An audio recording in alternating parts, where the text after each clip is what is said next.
ॐ अज्ञानतिमिरन्धस्य ज्ञानाञ्जनशलाकया चक्षुरुन्मिलितं येन तस्मै श्रीगुरवे नमः।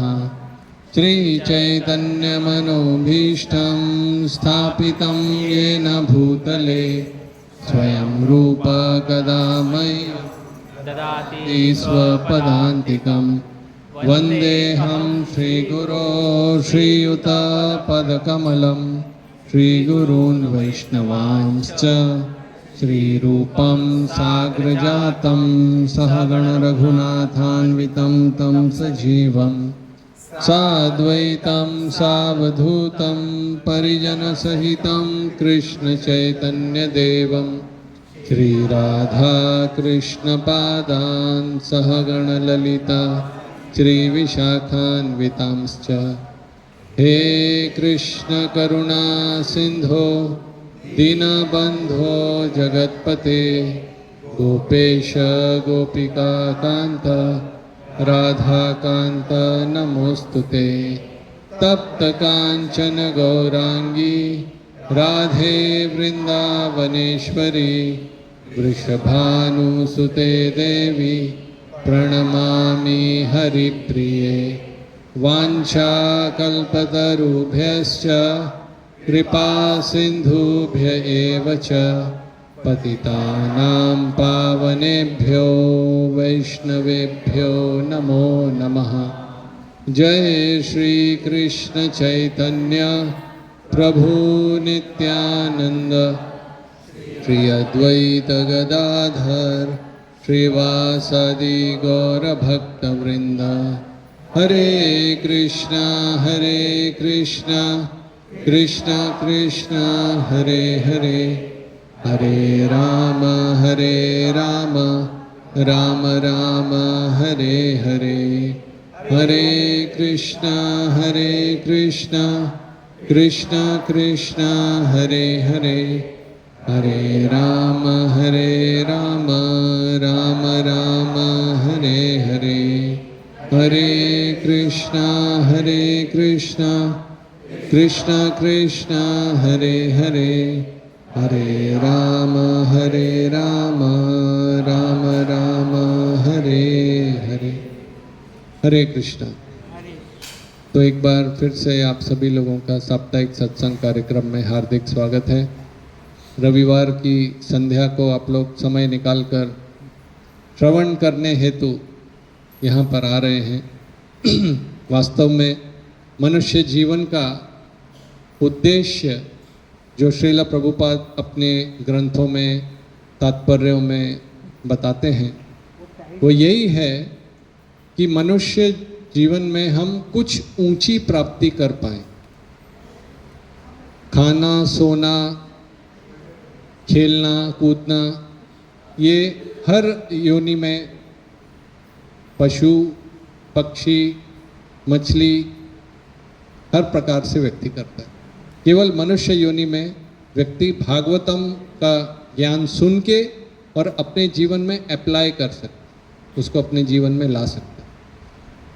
तो जैसा कि हम 11वें स्कंद का 16वां अध्याय पिछली बार डिस्कस कर रहे थे, मेरे ख्याल से 19 जुलाई को पिछली बार हमारा हुआ था, उसके बाद आज तो 11वें स्कंद का 16वां अध्याय जिसका नाम है भगवान की विभूतियाँ, भगवान की शक्तियाँ, जो भगवान स्वयं उद्धव को बता रहे हैं।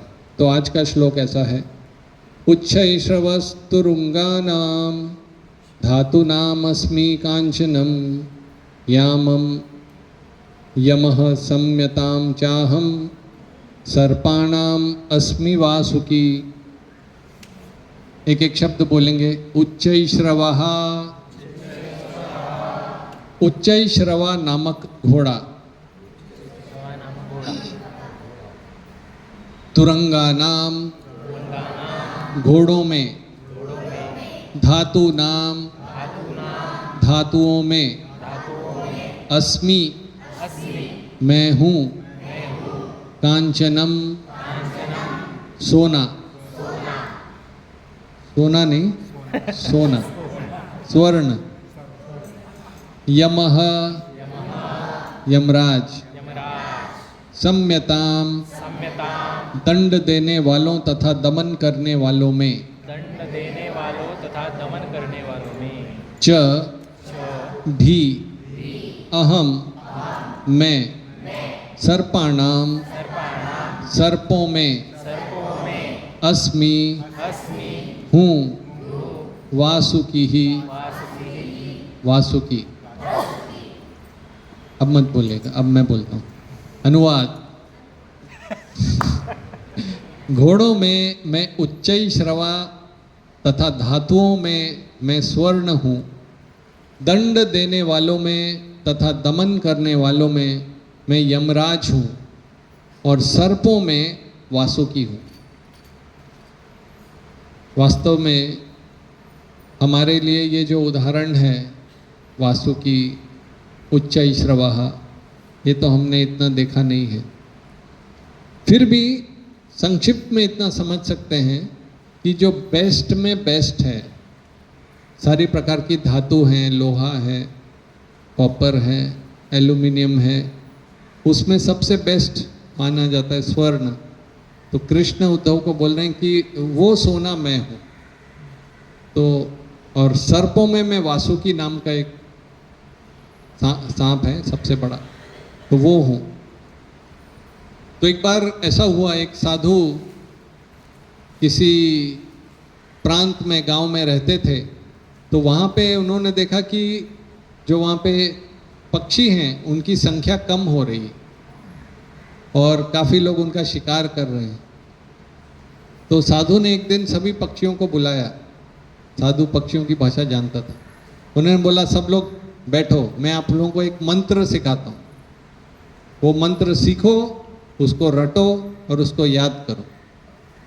तो उन्होंने बोला, मंत्र ऐसा है, शिकारी आएगा, जाल बिछाएगा, दाना डालेगा, भूल कर भी उसमें फंसना नहीं। ऐसा उसने बोला। सब लोग रोज सुबह से लेकर रात तक याद करो, शिकारी आएगा, जाल बिछाएगा, दाना डालेगा, भूल कर भी उसमें फंसना नहीं। तो वो लोग, पक्षी लोग, रोज क्लास में ऐसा रिपीट करते रहते थे। फिर साधु ने बोला, मैं आता हूँ, मंत्र याद रखना। फिर वो घूम के आए, देखा पक्षी कहाँ हैं, तो पक्षी सब जाल में फंसे हुए हैं, दाने खा रहे हैं। और दाने खाते खाते वही मंत्र बोल रहे हैं, शिकारी आएगा, जाल बिछाएगा, दाना डालेगा, भूल कर भी उसमें फंसना नहीं। ये बोलते बोलते बोलते बोलते ही फंस गए वो। क्यों? क्योंकि उसका अर्थ नहीं जाना। इसी तरह से जब भक्ति में हम लोग कई वर्ष समय बिता देते हैं, तो हमारी जो गतिविधियां हैं, सुबह उठो, जप करो, तिलक लगाओ, प्रसाद लो, प्रणाम करो, तो वो मशीन के जैसा हो जाता है, यंत्रवत। और उसका मीनिंग या अर्थ हम ना समझें तो हमें उतना फायदा नहीं होगा, उतना बेनिफिट नहीं होगा। तो विदुर एक बार हरिद्वार के पास आए और वहाँ पे मैत्रेय मुनि गंगा नदी के तट पे बैठकर ध्यानस्थ थे, शांत सरोवर। तो वहाँ पर विदुर जी ने मैत्रेय मुनि को एक प्रश्न पूछा। भागवतम के 3rd कैंटो में, 3th स्कंद में आता है। श्लोक ऐसा है, सुखाय कर्माणि करोति लोको। इस लोक में, इस संसार में लोग कर्म क्यों करते हैं? सुखाय, सुख की इच्छा से।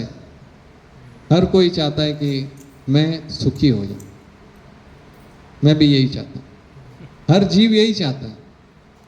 समझने वाली बात है कि इस संसार में सुख नहीं है तो भी बहुत कम।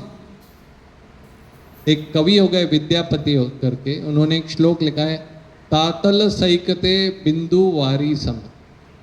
जैसे जो सैंड है, रेत है, रेगिस्तान में आपको पानी चाहिए।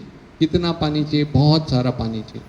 मगर इस संसार का जो सुख है, सुत मित रमणी समाजे, अपने परिवारजनों का, इस संसार का, मित्रों का, इस समाज का जो सुख है, इस संसार का जो सुख है वो बिंदुवारी सम, तातल से जलती हुई रेत में सुतमित रमणी समाज।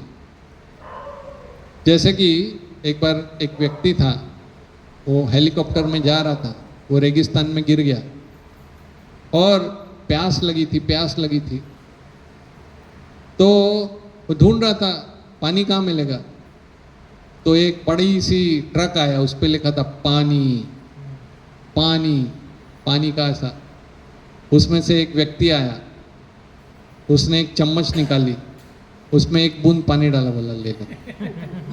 तो इस संसार का जो एडवर्टाइजमेंट है बहुत जोरदार रहता है कि मिलेगा, हम होंगे कामयाब एक दिन, तुम खाली इच्छा करो और तुमको मिलेगा, ये एडवर्टाइजमेंट है। तो ये विदुर जी कह रहे हैं, सुखाय कर्माणि करोति लोको न तई सुखम व अन्यद उपारम वा। न तो उनको सुख मिलता नहीं है, मिलता भी है तो बिंदुवारी सम, थोड़ा सा मिलता है, और संतुष्टि भी नहीं होती क्योंकि पूरा सुख मिला नहीं। आगे क्या बोलते हैं, विंदेत भूयस तत एव दुखम। सुख की इच्छा से व्यक्ति गया है कुछ पाने के लिए, कुछ कर्म करता है इस संसार में, जितना सुख की इच्छा है उतना नहीं मिलता है, उससे वो संतुष्ट भी नहीं होता है, उससे उसकी विरक्ति भी नहीं आती कि भाई नहीं मिलने वाला है अपने को। कभी कभी उसकी जगह ज़्यादा दुख मिल जाता है। विंदते भूयस तत एव दुखम, सुखम की इच्छा से गया था। तो आगे विदुर जी मैत्रेय को बोल रहे हैं, यद अत्र युक्तम भगवान वदेन्न। वो मैत्रेय ऋषि को भगवान बोल रहे हैं। भगवान की, जैसे भागवत दो प्रकार का होता है, ग्रंथ पुस्तक भागवत और व्यक्ति भागवत जो ग्रंथ के शिक्षाओं के अनुसार चलता है। तो इस तरह से वो बोलते हैं। और कई जगह पे शास्त्रों में अलग अलग वर्णन आया है। कई जगह पे उस सुख को बोलते हैं, जैसे बिंदुवारी सम यहाँ बोला, क्षुल्ल सुख बोलते हैं। एक श्लोक आता है, सोहम निर्णाम क्षुल्ल सुखाय दुखम। मराठी में एक ये बोलते हैं ना, शिल्लक, कितने पैसे शिल्लक रहे, कितना बचा, थोड़ा सा बचा, छुट्टे पैसे। तो सतयुग में थोड़ी शांति थी, जितनी सत्वगुण जितना रहता है उतना आप सुख ज़्यादा रहता है। जैसे आप एक जगह पे बैठ के शांति से प्रसाद लेंगे, अच्छा एसी कूलर चलता होगा तो शांति से ले सकते हैं। पक्षी और इनको देखो, ऐसे लेता है, इधर ऐसे लेता है, ऐसे। क्यों? भय, कोई मुझे खाएगा, कोई मुझे मारेगा। भागते भागते चलते चलते ट्रेन में। तो यहाँ पे जो है वो बचा कुचा, कलयुग का बचा कुचा सुख है।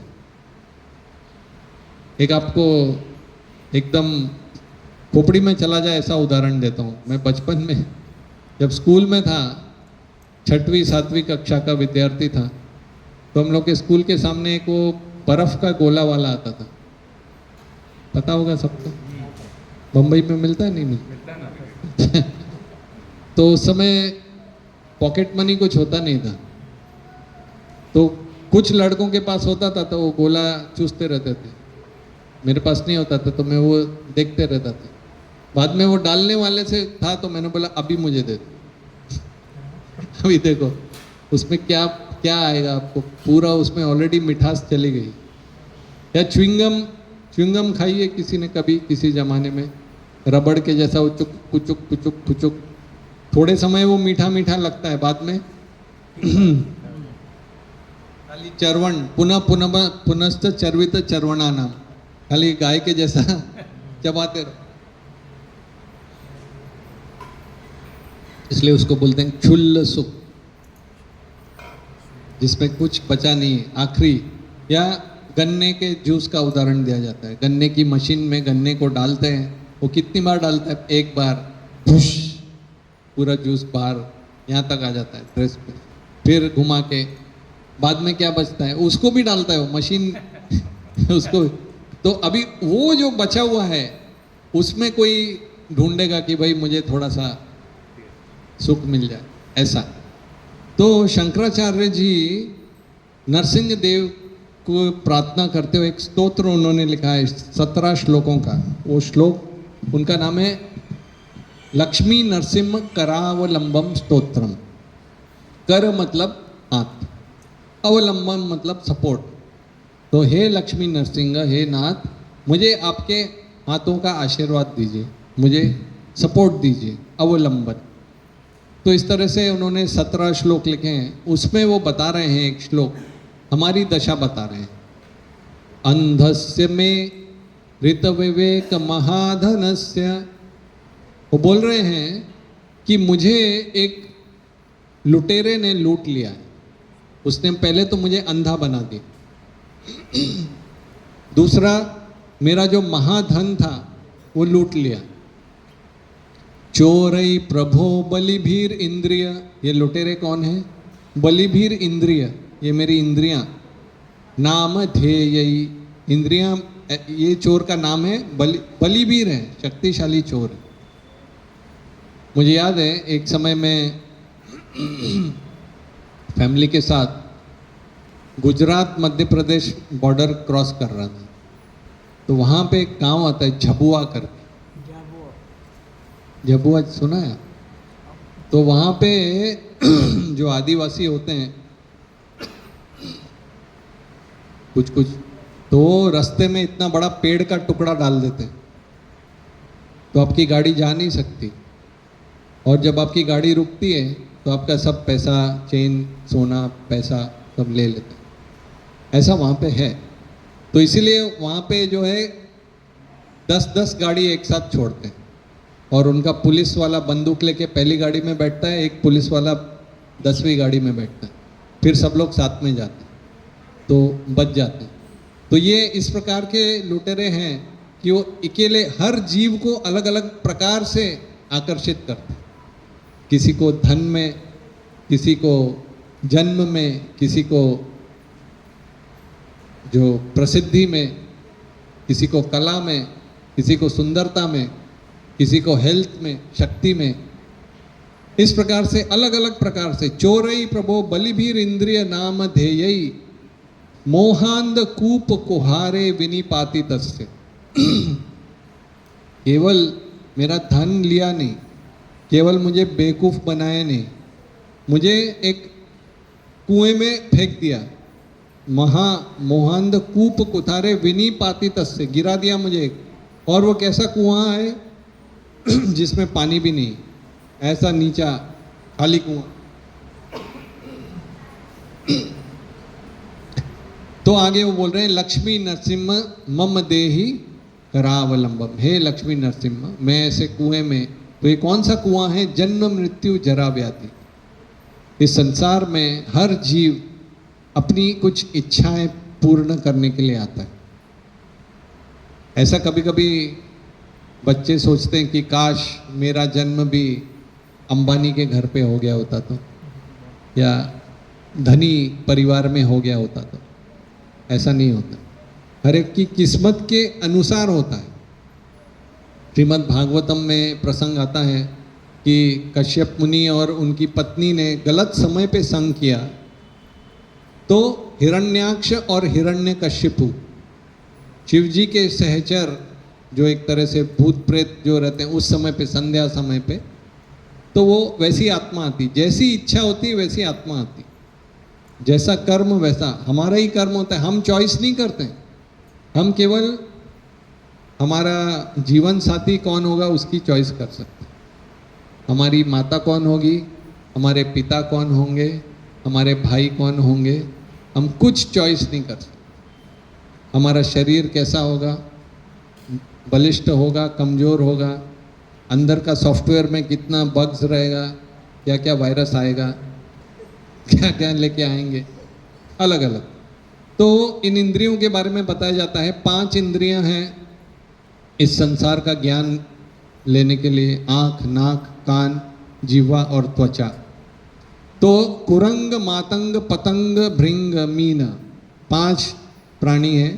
कुरंग यानी जो डियर हिरण है, मातंग यानी हाथी, पतंग यानी जो कीड़ा जो आग में जाके गिर जाता है, तुरंग, मातंग, पतंग, भृंग भंवरा जो होता है, और मीन यानी मछली। तो जो हिरण होता है उसको म्यूजिक बहुत अच्छा लगता है। तो ऐसा बताया जाता है, शिकारी एक कुछ बांसुरी बजाता है और वो हिरण आके ऐसा सुनने लगता है और उधर फंदा रहता है, उसके पैर में फंस जाता है। एक और मैंने तो बंदर को पकड़ने का वीडियो देखा था। बंदर का ऐसा रहता है, एक ऐसा लोटा या छोटा सा मटकी जैसा बनाता है, उसमें खुला हाथ रहेगा तो सीधा जाता है। खुला हाथ होने के बाद अंदर चना रखा और मुट्ठी बंद कर ली तो फिर हाथ बाहर नहीं आए, चना छोड़ना पड़ेगा फिर बाहर आएगा। वो लोटा को बांध के रखता है वो चेन से, बंदर, और उसमें चना रहता है। बंदर उसमें हाथ डालता है, जाता है, चना पकड़ता है। उसको ये नहीं समझ में आता कि अभी शिकारी आ रहा है तो चना छोड़ो और भागो। वो पकड़ के रखता है, उसको वो इधर उधर देखता है, मैं कैसे फंस गया, मैं कैसे फंस गया। एक बार एक राजा ने अष्टावक्र मुनि को पूछा कि माया हमको क्यों पकड़ती है। तो अष्टावक्र मुनि व्यासासन पे बैठे थे, उठे और बाहर एक पेड़ था, उन्होंने पेड़ को जोर से आलिंगन कर लिया, मुझे छोड़ो, मुझे कोई छुड़ाओ, पेड़ ने मुझे पकड़ लिया है, मुझे कोई छुड़ाओ। ऐसा नहीं, तो हमने ही माया को पकड़ लिया। माया अंदर है, माया बाहर नहीं है। बाहर तो एक प्रकार से हमें ऐसा लगता है, अंदर से व्यक्ति डिटैच हो जाए, जैसे नारियल जब बहुत पक जाता है तो उसका अंदर का भाग बाहर से वैसे ही दिखता है, अंदर से वो डिटैच हो जाता है ऐसा। तो कुरंग जो हिरण को ऐसे पकड़ लेता है शिकारी, मातंग हाथी को जो है फीमेल हाथी को दिखाकर उसको एक नीचे घास बिछाई जाती है और सामने वो ट्रेंड हथिनी रहती है और वो जाके उसमें गिर जाता है स्पर्श के लिए। और जो हिरण है वो कान से। पतंगा जो होता है उसको वो जलती हुई आग या लाइट इतना उसको आकर्षित करती है, उसको लगता है बस उसमें मैं पूरा डूब जाऊं, तो आंखों उसकी वजह से वो अपनी जान गंवा देता है। भृंग यानी भंवरा, वो कमल के अंदर, वो भंवरा लकड़ी में भी होल कर सकता है, इतनी उसकी उसमें मशीन, ड्रिलिंग मशीन होती है।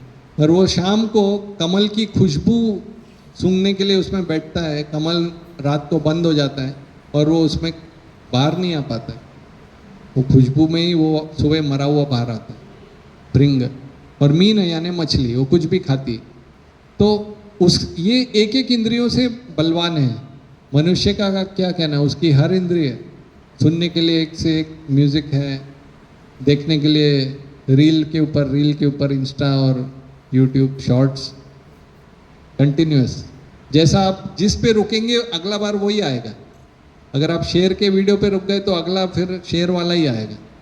अगर आप वो डांसिंग वाले पे रुक गए तो सब डांस वाला ही आएगा, ये प्रकार।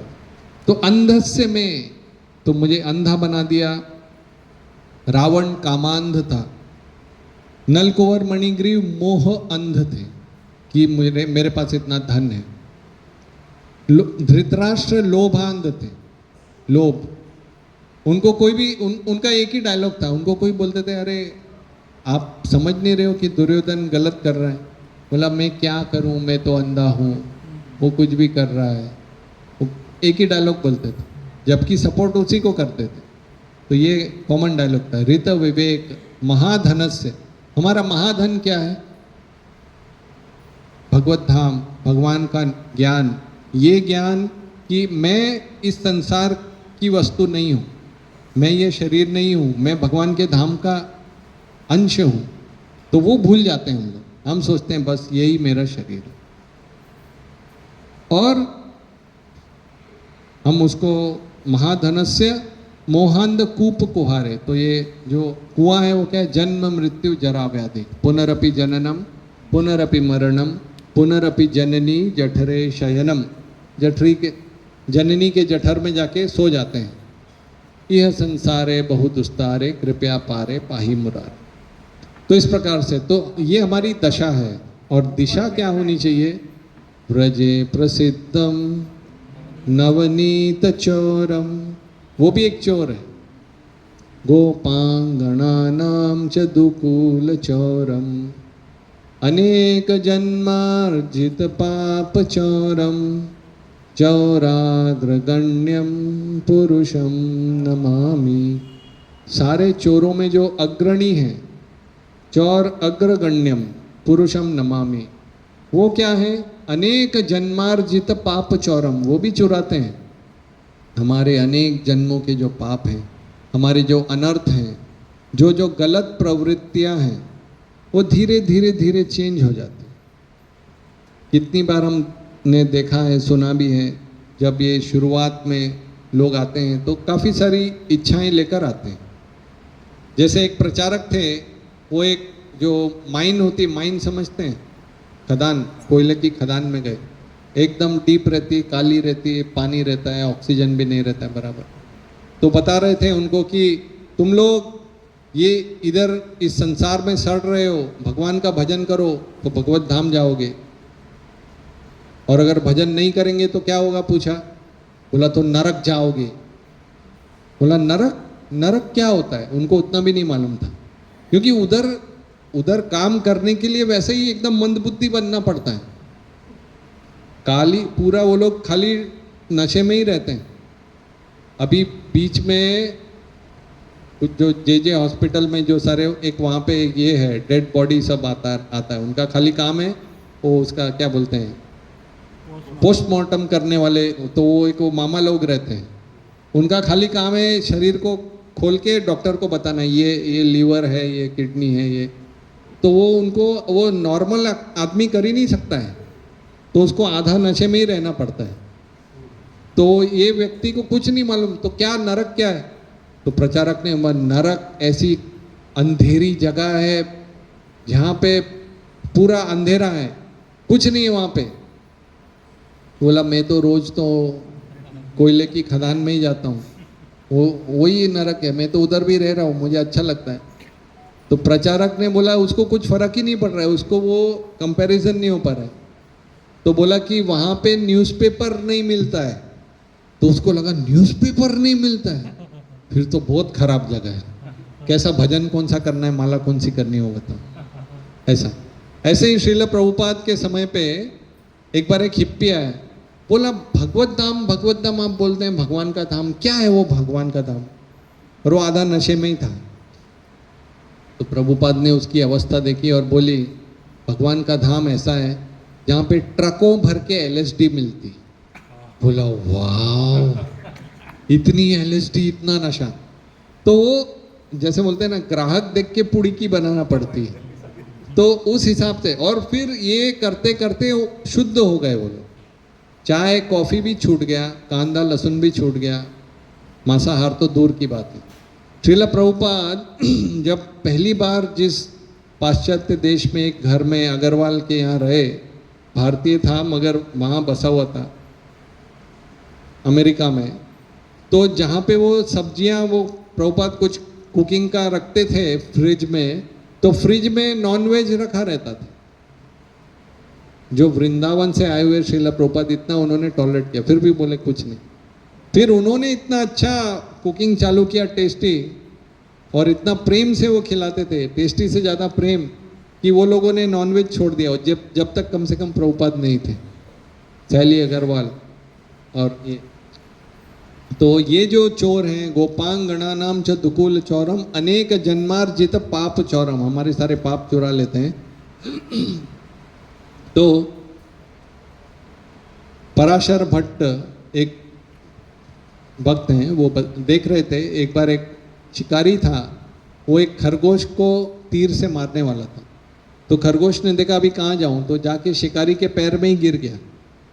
और शिकारी ने सोचा अभी मैं क्या मारूं उसको, मेरे पैर की शरण ले ली उसको।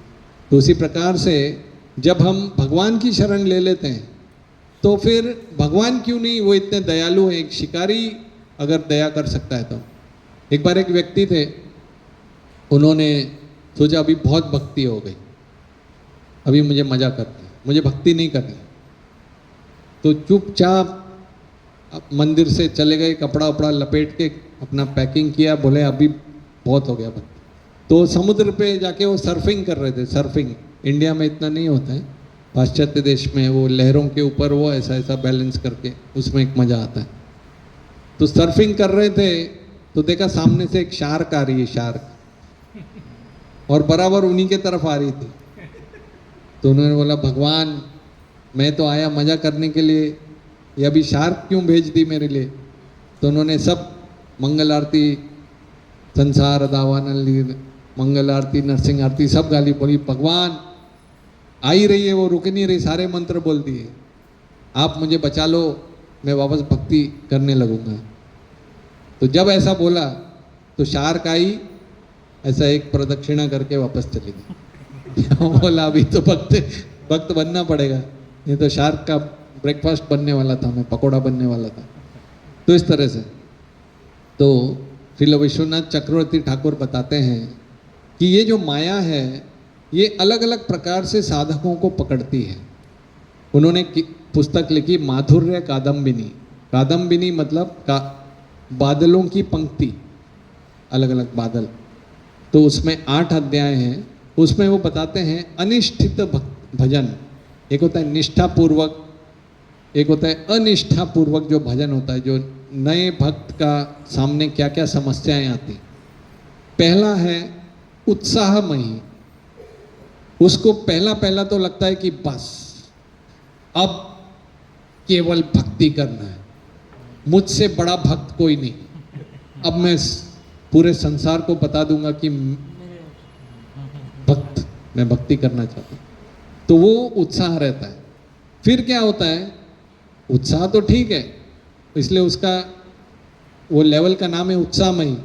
बाद में वो देखता है कि वो जितना सोचता है कि मैं जितना ऊपर हूँ उतना ऊपर तो है नहीं, क्योंकि बहुत सारे अनर्थ लेकर 84 लाख योनियों से जीवात्मा, हर प्रकार का मछली, हर प्रकार की गाय, कीड़ा मकोड़ा, कुत्ता बिल्ली, शेर, सियार, घोड़ा, सब बन के फिर मनुष्य देह में आया है। तो हर जीवन में ये आहार निद्रा भय मैथुन, आहार निद्रा भय मैथुन यही किया, खाओ सो। मुझे याद है एक बार मैं अन्न प्राशन के लिए किसी घर में गया था, पहली बार गया था, मैंने भी कभी नहीं किया था, वो बच्चे के लिए भी पहला था, मेरे लिए भी पहला था। तो मैंने पूछा क्या कर रहे हैं, माता पिता ने बोला ये खीर उन्होंने बनाई थी, खीर लेके उसको देना है। तो मुझे लगा कहीं सबके सामने पचका ना हो जाए, वो ऐसा लेके कहीं थूक फाक ना दे कुछ। तो मैं धीरे धीरे दे रहा था, भगवान का नाम लेके, भगवान खा ले ये। तो जैसे दिया तो वो तो पूरा डायरेक्ट गड़प गड़प, बोला और दो। पूरा उसको टेस्ट आ गया, और चाहिए। तो वो ये जीव को अपने आप इच्छा रहती है। बच्चे को कोई सिखाता नहीं कैसे दूध पीना है, कोई ट्रेनिंग देता है उसको ऐसे ऐसे, अपने आप उसको। एक मैं डॉक्यूमेंट्री देख रहा था, जो जिराफ होता है या कोई ऐसे जो जंगली जानवर होते हैं, उनका तो कोई ऑपरेशन थिएटर में तो बच्चा होता नहीं, वो डायरेक्ट ऊपर से नीचे गिरता है धड़ करके। और वो थोड़ी ही देर में, ऐसा नहीं कि वहाँ पे अभी वो हमारे सबसे ज़्यादा इंसान का प्रॉब्लम है, 25-30 इंडिया में ज़्यादा है, 25 साल तक माता पिता पे आश्रित रहते, पापा भूख लगी ये करो, ये दो, वो दो। बाकी वो आधे घंटे के अंदर अंदर वो उसकी माँ उसको लात मारती, खड़ा हो नहीं तो शेर आएगा तेरे को गला पकड़ के उठा के लेके जाएगा।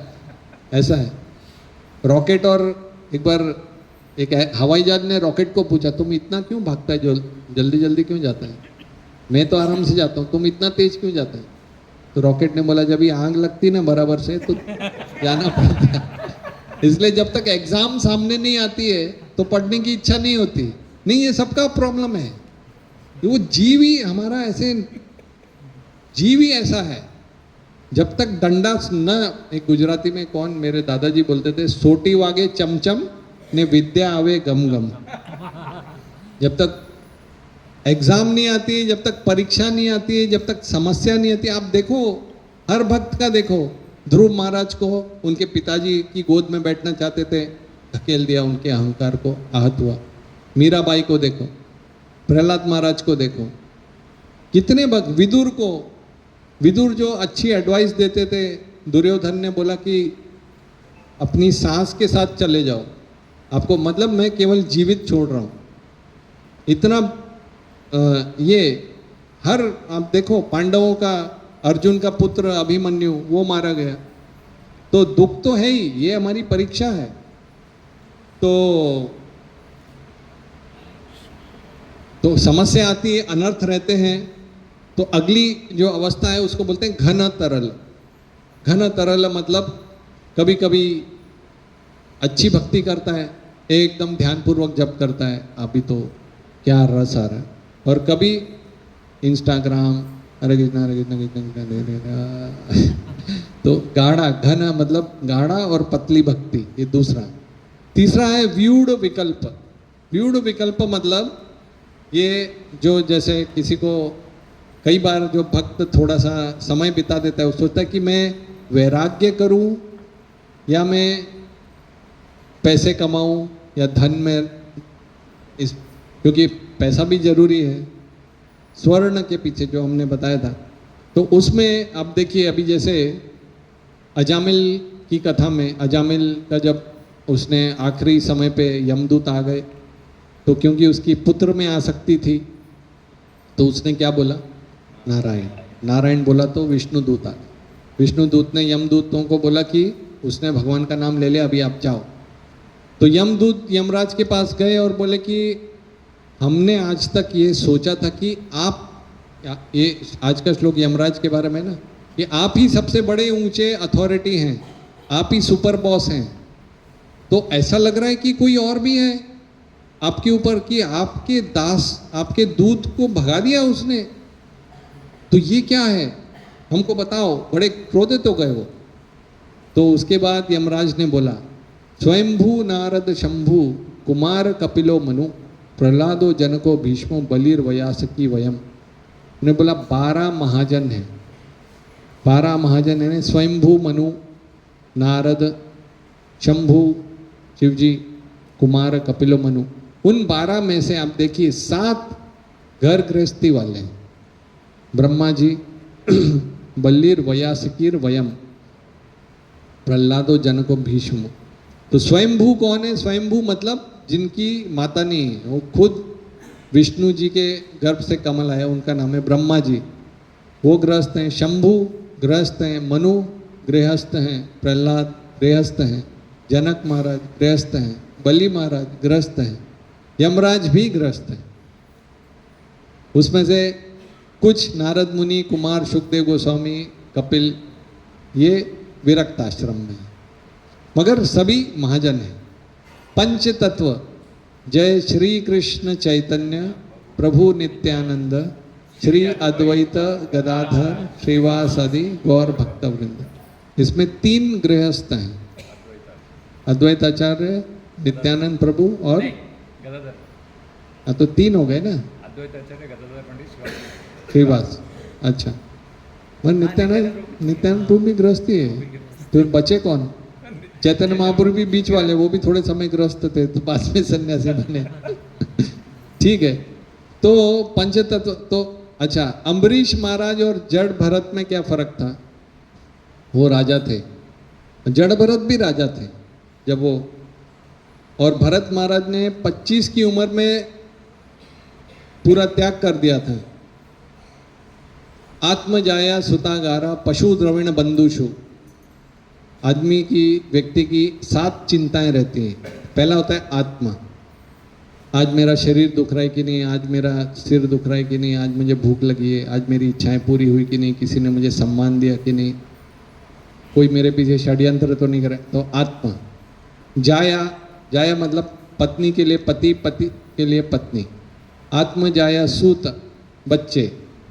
तीसरा आगारा यानी घर, आत्म जाया सुत आगार। पशु, अभी यहाँ पे तो गाय है मगर मुंबई में गाय अलाउड नहीं है, तो डायरामा रख सकते हैं, मगर प्रभुपाद बोलते हैं हमारे पशु हैं, हमारे स्कूटी, बाइक, 4 व्हीलर, 4 पैर वाले पशु, 2 पैर वाले पशु। तो पशु। द्रविण, द्रविण यानी धन। बंधुषु, हमारे मित्र परिवार सगे संबंधी। तो आत्म जाया सुता अगारा पशु द्रविण बंधुषु। तो ये जो सात हैं, व्यक्ति का विचार इन सात में ही चलता रहता है और वो कृष्ण के बारे में विचार, आध्यात्मिक विचार नहीं कर पाता। ऐसा नहीं है कि ये माया है, इनको भी अगर ये भक्ति में है तो माया नहीं, अगर भक्ति में नहीं है तो उतनी, जितना प्रतिशत नहीं है उतना प्रतिशत वो माया है हमारे, ऐसा। तो इस तरह से। और तो अम्बरीश महाराज घर में रहते थे, सेवा करते थे। सवई मनः कृष्ण प्रदारविंदयो, उन्होंने अपने पूरे मन और शरीर को कैसे भगवान की सेवा में लगाया। उन्होंने अपने मन को कृष्ण के चरणों में लगाया। पदारविंदयो वचामसी वैकुंठ गुणानुवर्णने, अपनी जीवा से भगवान के बारे में बोलते थे। करौ हरेर मंदिर मार्जनादिशु, अपने हाथों से मंदिर की सफाई करते थे। श्रुतिम च अकार सत्कथोदय, अपने कर्णों से भगवान के बारे में सुनते थे। मुकुंद लिंगालय दर्शने ईदृशो, अपनी आँखों से भगवान के रूप का दर्शन करते थे। तद्भृत्य गात्र स्पर्शे अंग संगमम, अपने स्पर्श से वो भक्तों के शरीर को स्पर्श करते थे। घ्राणम च तत्पाद सरोज सौरभे, अपनी जो सूंघने की शक्ति है उससे वो सुंदर भगवान की माला पुष्प उसको ग्रहण करते थे। श्रीमत् तुलस्या रसनम तदर्पिते, भगवान के प्रसाद जीवा के लिए स्वाद करते थे। पादौ हरि क्षेत्र पादानुसर्पणे, अपने जो पैर थे वो भगवान के धाम जाने के लिए, मंदिर जाने के लिए, यात्रा के लिए उसका उपयोग करते थे। शिरो ऋषिकेश पादामि वंदने, अपने सिर से भगवान के समक्ष दंडवत करते थे। कामम च दास्य न तो काम कामया, अपनी इच्छा जो भी है भगवान की सेवा में। यथोत्तम श्लोक, तो उत्तम श्लोक, इस तरह से वो भगवान की सेवा में लगाते। और वही तरफ भरत महाराज भी आध्यात्मिक प्रगति के लिए ही गए थे, ध्यानस्थ थे। पूरी भक्ति में 9 अवस्था होती है। क्या क्या होती है? श्रद्धा, अदौ श्रद्धा तथा साधु संग तथा भजन क्रिया तथा अनर्थ निवृत्ति तथा निष्ठा तथा रुचि, निष्ठा, भाव और प्रेम। तो पहले श्रद्धा होती है किसी में, कोई सोचता है कि ये क्या है, ये इस्कॉन वाले क्या करते हैं, कुछ तो अच्छा करते लगता है, थोड़ी अदौ श्रद्धा, आधी श्रद्धा। फिर उसके बाद वो साधु संग करता है, आने लगता है। साधु लोग क्या बोलते हैं? जप करो, हरे कृष्णा कृष्णा कृष्णा हरे हरे, हरे राम राम राम हरे हरे। बोलते हैं ये महामंत्र है। सभी मंत्रों में महा, जैसे प्रसाद में महाप्रसाद, तो मंत्रों में महामंत्र। मैं अभी बीच में थोड़ा पद्म पुराण का पढ़ रहा था, उसमें आप कई लोग ऐसा बोलते हैं ना कि हमें ओरिजिनल वेद लाओ, ये लाओ। अच्छा हो गया हमने वो सब चक्कर में न पढ़ के डायरेक्ट सीधा प्रभुपाद के चरणों में आ गए। इतना है उसमें कंफ्यूज, मतलब व्यक्ति एक तरह से नास्तिक बन जाएगा। कहीं पे ब्रह्मा जी को बड़ा बता रहे, किसी में देवी देवता को बता रहे, किसी में शिव जी को बता रहे, किसी में देवी को बता रहे, समझ में ही नहीं आएगा। चित्ते ते होए विभ्रम, बहुशास्त्र बहुवाक्य चित्ते ते होए विभ्रम। प्रभुपाद ने बोला महामंत्र पकड़ो और कुछ मत करो, माला ले लो, हरे कृष्णा जप करो, ध्यान पूर्वक। तो वो गए और इस तरह से उन्होंने भजन, फिर भजन करने से अनर्थ निवृत्ति होती है, अच्छे विचार आते हैं। और निष्ठा, रुचि, भाव अवस्था में आ गए। वो सूर्य नारायण की उपासना करते थे। सूर्य का जब सूर्य उदय होता था तो उनकी आंखों से अश्रु आते, हमेशा उनके बाल भीगे हुए रहते थे क्योंकि वो नदी में स्नान करते थे। मगर हुआ क्या? अकेले थे, संग नहीं था, भक्ति की ऊंची अवस्था में पहुंच गए थे। एक दिन एक हिरणी जो थी, जो गर्भवती थी, वो पानी पी रही थी, पीछे से शेर की आवाज़ आई तो वो कूदी नदी में।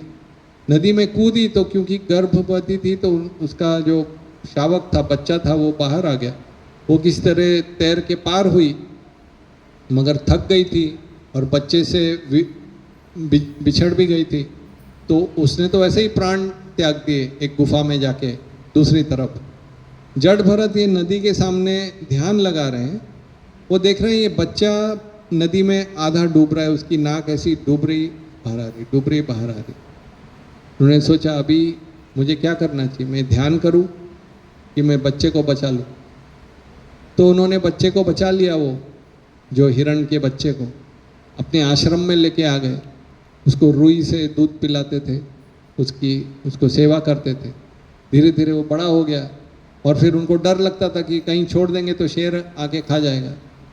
तो फिर वो ध्यान लगाते थे तो अपनी गीली गीली नाक से उनको आके टच करता था, धक्का मारता था। तो कभी कभी गुस्सा कर देते थे तो दूर जाके बैठ जाता था छोटे बच्चे के जैसा। तो फिर वो उसको वापस प्रेम देते थे। और ऐसा करते करते एक दिन वो ऐसा हुआ कि हिरण का बच्चा आया ही नहीं वापस। सुबह की शाम हो गई तो वो ढूंढने निकल गए। एक तरह से उनका भजन वो छोड़ दिए और वो हर समय उनके मन में हिरण हिरण हिरण। वो उनके ऐसे श्लोक हैं, वो श्लोक बोलते हैं कि ये धरती, गोपियाँ बोलती हैं कि ये धरती पे कृष्ण के चरण जब गिरते हैं तो धरती धन्य हो जाती है। भरत महाराज बोलते हैं वो हिरण के चरण गिर रहे थे तो धरती धन्य हो रही थी।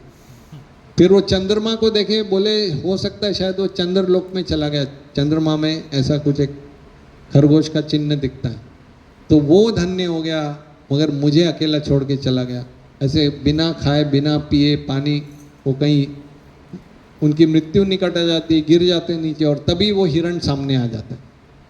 अंत काले च मामेव स्मरण मुक्त्वा कलेवरम यम यम वापी स्मरण भावम त्यजत्यंति कलेवरम तम तम एवैति कौन्तेय सदा तद्भाव भाविता। जिस भाव में व्यक्ति रहेगा जीवन भर, इसलिए अपना माइंड को सुधारना चाहिए। ऐसा नहीं है कि हम कुछ गलत कर नहीं रहे हैं तो गलत नहीं है। 100% शुद्ध होने का प्रयत्न करना चाहिए। मन में भी गलत भावना नहीं आनी चाहिए, क्रोध काम लोभ मोह मत्सर। क्योंकि वो जो पिक्चर हमारी एक अलग ही, इधर ही एक अंदर एक चलता रहता है नेटफ्लिक्स, ऐसा ऐसा ऐसा ऐसा ऐसा। उसको स्टॉप लगाना चाहिए। स्टॉप, रोको, बंद, दरवाजा बंद। भगवान की भक्ति में, महामंत्र में मन लगाओ। तो जो उन्होंने देखा, जो देखकर वो मरे, प्राण त्यागे, अगले जन्म में यम यम वापी स्मरण भावम त्यजति अंते कलेवरम। जो जो उन्होंने हिरण का ही ध्यान किया था तो अगले जन्म में वो हिरण ही बन गए। एक जीव मनुष्य योनि से वो भगवान के धाम जाने वाला था। इस संसार के मोह माया, जन्म मृत्यु जरा बुढ़ापा व्याधि बीमारी, इस सड़े हुए शरीर से एक तरह से जो भक्त है ना, उसको बुढ़ापा बहुत अच्छा लगता है। क्यों? क्योंकि ये शरीर आपको सिखाता है।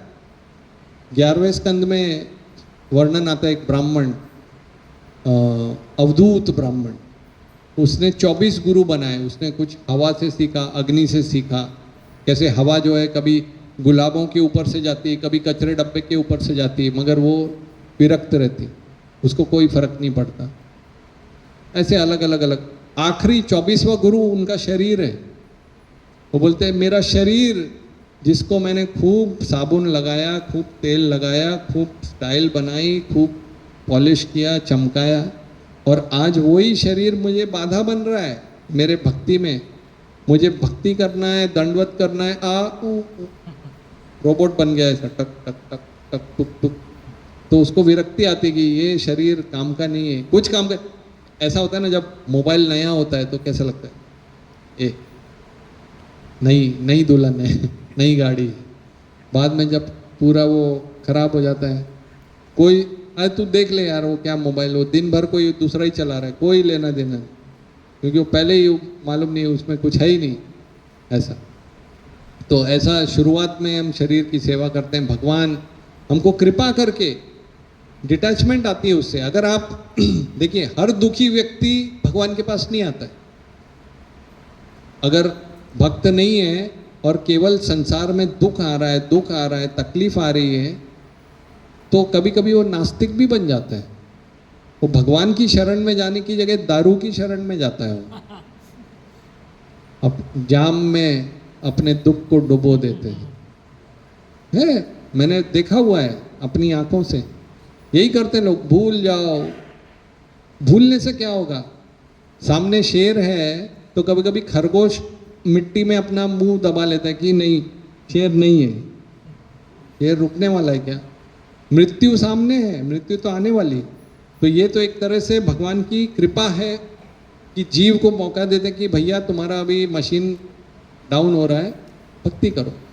और ऐसा जरूरी नहीं कि केवल बूढ़ा होने के बाद ही, कभी भी हो सकता है। आज की डेट में तो 15 साल के को भी हार्ट अटैक आ जाता है कभी कभी, ऐसा है, कोई गारंटी नहीं।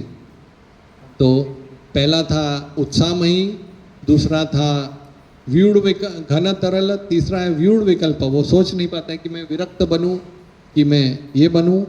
चौथा है विषय संगार, विषयों को छोड़ नहीं पाता है।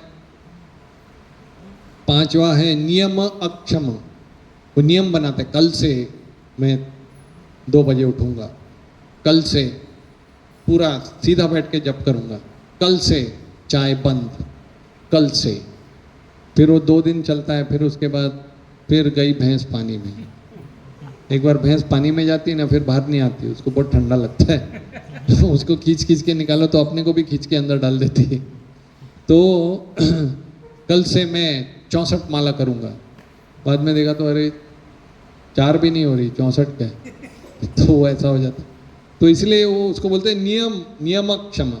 और एक होता है तरंग रंगिनी, फिर वो किसी तरह से नियम करने लगता है, जप करने लगता है, उसको बराबर धोती आ जाती है, तिलक सीधा लगने लगता है, लोग प्रणाम करने लगते हैं, प्रभु जी प्रभु जी। लोग माला डालते हैं तो उसको लगता है मैं अभी बहुत अच्छा भक्त बन गया।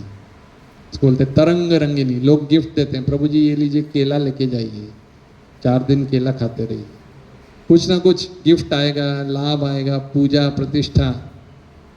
तो वो गलत है। अगर आप वो तरंग रंगिनी, उस तरंगों में जो, तो कभी लहर ऊपर आती तो नीचे भी जाती। आपको एक ये होना चाहिए कि भाई रघुनाथ के चरणों में, कृष्ण के चरणों में, राधा कृष्ण के चरणों में मुझे ये नहीं चाहिए लाभ पूजा प्रतिष्ठा।